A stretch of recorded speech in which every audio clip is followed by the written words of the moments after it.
Hi అండి. Good morning. Welcome to Moni life diary. ఎలా ఉన్నారు అందరూ? బాగున్నారా? మేమైతే చాలా బాగున్నామండి. ఇదొచ్చేసి ఏంటంటే పొద్దున్నే 6, 6:30 ఆ టైంలో తీసిందనమాట. చిన్న కన్నా ఇద్దరు తొందరగా పడుకుంటారు, తొందరగా లెగుస్తారనమాట పొద్దున్నే. ఇంకా నేను సరే చిన్నని స్కూల్‌కి పంపించాలి కదా! తనకి టిఫిన్, లంచ్ అన్నీ రెడీ చేస్తున్నాను. ఇంక నేను ఆ పనిలో బిజీగా ఉంటే వీళ్ళొచ్చేసి ఇంక నేను ట్రైపాడ్, నేను కేక్ చేసే థింగ్స్ వీటిలతోనే ఆడుకుంటారనమాట. వాళ్ళకెన్ని బొమ్మలున్నా కూడా నేను యూజ్ చేసే వస్తువులతోనే వాళ్ళు ఆడుకుంటారు. చూడండి పక్కన పియానో, డాగ్స్ ఇంకా చాలా ఉన్నాయి. అవన్నీ వాళ్ళకొద్దంట. ఇంక అన్న, తమ్ముళ్ళిద్దరూ కలిసి ఇలా ఆడుకుంటున్నారు. పొద్దున్నే అసలు చలి బాగా చలేస్తుందండి. ఇంకా డోర్ తీస్తేనే చల్లటి గాలి లోపలికొచ్చేస్తుంది. ఇంకా డోరేసేసి ఇంక నేను పిల్లల కోసం లంచ్ అవన్నీ కూడా నేను రెడీ చేసేస్తున్నాను. నిజంగా వీళ్ళని రెడీ చేసి స్కూలుకి పంపించేసరికి నాకు తలప్రాణం తోక్కొస్తుందనమాట. చూడండి వాళ్ళిద్దరూ ఎంచక్కా ఎలా ఆడుకుంటున్నారో.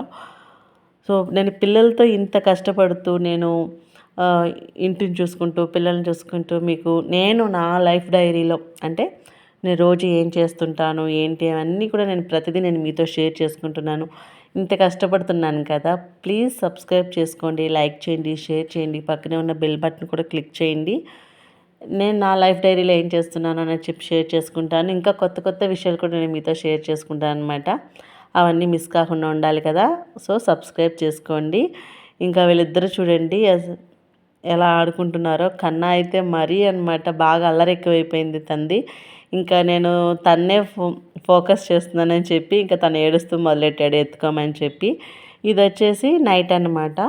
చిన్న స్కూల్ నుంచి రాగానే 3:30కి అలా రాగానే కొంచెంసేపు ఆడుకొనిస్తాను. ఆడుకోనిచ్చి ఇంకా తనకి ఏదన్నా ఫుడ్ పెట్టి ఇంకా 6కి హోంవర్క్‌కి కూర్చోబెట్టానన్నమాట. ఒకే ఒక బుక్ హోంవర్క్ రాయటానికి అంటే ఇంగ్లీష్ రాసాడు. ఇంకా తమిళ్ రాయలేదు. ఇంకా ఇంగ్లీష్ రాసి పడుకున్నాడనమాట. పడుకుని ఒక 7కి అలా లెగిసాడు. 7, 8కి. ఇంకా కన్నా వచ్చేసి ఇంకా 8, 8:30కల్లా అలా పడుకుంటాడు.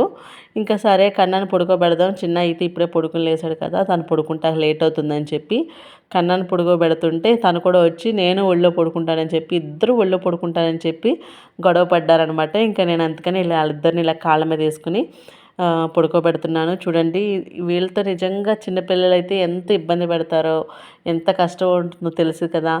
సో, నా కష్టం కోసం అయినా మీరందరూ కూడా సబ్స్క్రైబ్ చేసుకోండి, లైక్ చేయండి. మంచి మంచి వీడియోస్ వస్తాయి నిజంగా. పిల్లలతో కుదరట్లేదు కానీ అవన్నీ నేను మీతో షేర్ చేసుకుంటాను. Thank you for watching.